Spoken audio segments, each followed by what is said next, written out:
जानेवारी आणि गुप्त नवरात्र बसलंय. देवीचं नवरात्र सुरू झालंय. यामध्ये आपण 9 उपासना आणि घेणार आहोत आणि 9 उपासनांचे 666 रुपयेच फक्त आपण आकारले आहेत. तर यामध्ये सप्तशतीचं वाचन क्रमशः आहे. ही योगेश्वरी देवी करंदीकर काकूंची पोथी आहे. ही याचं कव्हर गेल्यामुळे वरती सप्तशृंगीचा फोटो असलेलं कव्हर होतं. आणि ही पोथी अत्यंत पवित्र आणि अत्यंत उपयुक्त अशी ही पोथी आहे. ही पोथी मी वाचत होते आणि माझ्या कन्येचा जन्म झाला. ती इतकी फलदायी आहे. त्यामुळं आणि ती कोकणस्थांची पण आहे आणि देशस्थांची पण आहे. त्यामुळं सर्वांसाठी ही पोथी वाचणार आहोत. त्याचबरोबर आपण मंत्रजप आहे त्याच्यामध्ये.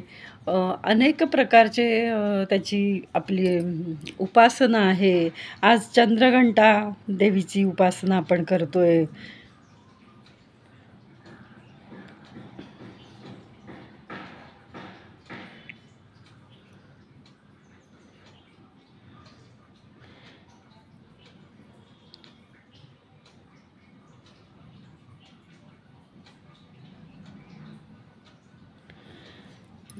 या उपासनेचा तपशील सांगायसाठी थोडा वेळ गेला. ओम दुंग दुर्गाय नमः हा 1008 वेळा मंत्र म्हणतोय. देवी महात्म्य 3 वेळा, म्हणजे प्रत्येकी 1 वेळा म्हणणार आहे. दुर्गा कवच 1 वेळा, तिघही जण मी म्हणणार आहे. सप्तशती अध्याय मी वाचन करणार आहे. भवानी अष्टक आपण 3 वेळा म्हणणार आहे. गायत्री स्तोत्र 3 वेळा आपण तिघजण आम्ही 1 वेळा म्हणणार आहे.